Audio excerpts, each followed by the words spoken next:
look at Cambodia. Since the election 2 years ago, the country has become a de facto system of one-party rule. This transpired when then Prime Minister Hun Sen handed over the reins to his son, Hun Manet. As power consolidated, repression of opposition parties and civil society intensified. Opposition lawmakers and democratic activists have been fleeing abroad, some to Japan. But it is not just these individuals who are reaching our shores. So too are the long arms of transnational repression.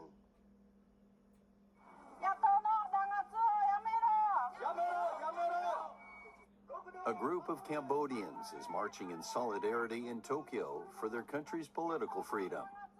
About 23,000 Cambodians currently reside in Japan, and this country, along with the United States, has become a hub for diaspora activism. Cambodia's march toward democracy began in 1993, after decades of civil war. After an election, a coalition was formed, which included Hun Sen. But after mounting a coup in 1997, he has clung to power. Under his rule, repression of opposition and media has been relentless, inviting criticism from the West for a democracy in retreat.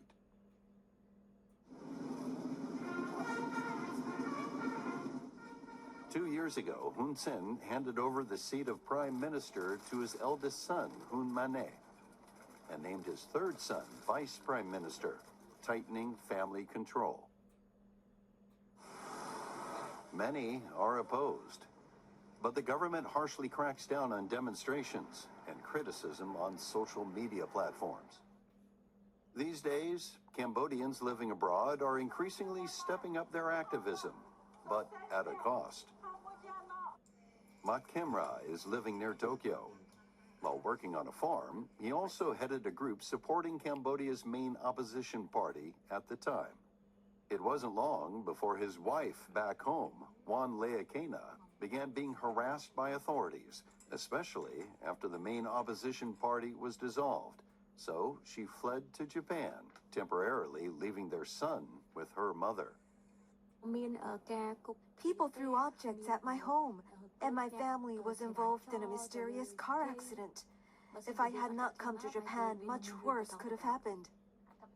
With the buffer of being in Japan, she decided to begin speaking out despite the threats and harassment. She turned to social media to do so, uploading original content.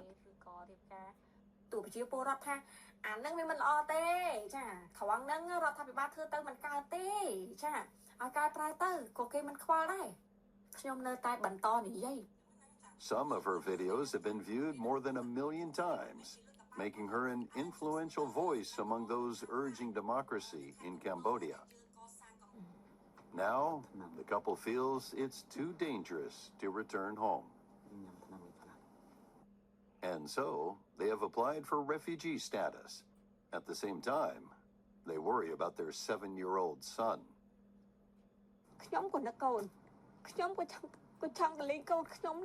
There isn't a single day when I don't think about my son.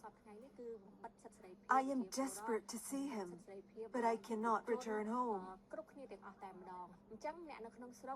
The current government suppresses the freedom of its people. Even politicians in the country cannot speak freely. It is up to those of us living abroad to speak out and inform the world. But even thousands of miles from home, Cambodian activists cannot necessarily escape repression. A striking example of this is what happened to the former leader of a pro-democracy group based in Japan. Last October, a shocking video appeared on Hun Sen's Facebook page.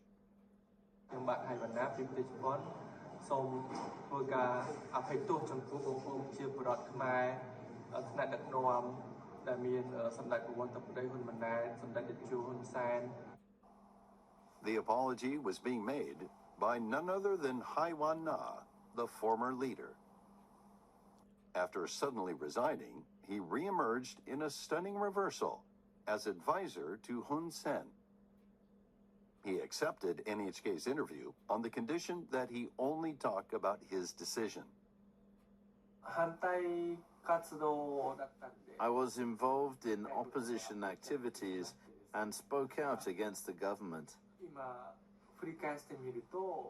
Looking back, I now regret some of my actions. I believe that rather than opposing the current administration, it is better to join it and start contributing in ways that I can. What was behind the change of heart? Some point to Hun Sen's veiled threat directed at Haiwana's family on national television. And there was also last year's police detention of his brother, who was trying to leave the country. I strongly wanted to get my younger brother out of prison as quickly as possible. That is why I recorded an apology video, which I sent it to Chairman Hun Sen. Minutes later, the video was posted on Hun Sen's social media, and my brother was released. I'm grateful to Hun Sen for keeping his promise. Haiwana's case has shaken up the pro-democracy group. Its new leader, Tsuyuki Piada, talks about the devastating implications. I had anticipated that something like this might happen, but when it finally did, it still shocked me. Deep inside, I felt a strong sense of fear. I wondered if eventually something similar would happen to me as well. Since Haiwana's capitulation to authority, more activists are holding back. The number of people that show up to our demonstrations has significantly decreased. At its peak, 500 to 700 would gather, but after the Haiwana incident, the number has dropped to below 200. To NHK's inquiry of the allegation of transnational repression towards Cambodian diasporas, the Cambodian embassy in Japan has yet to respond.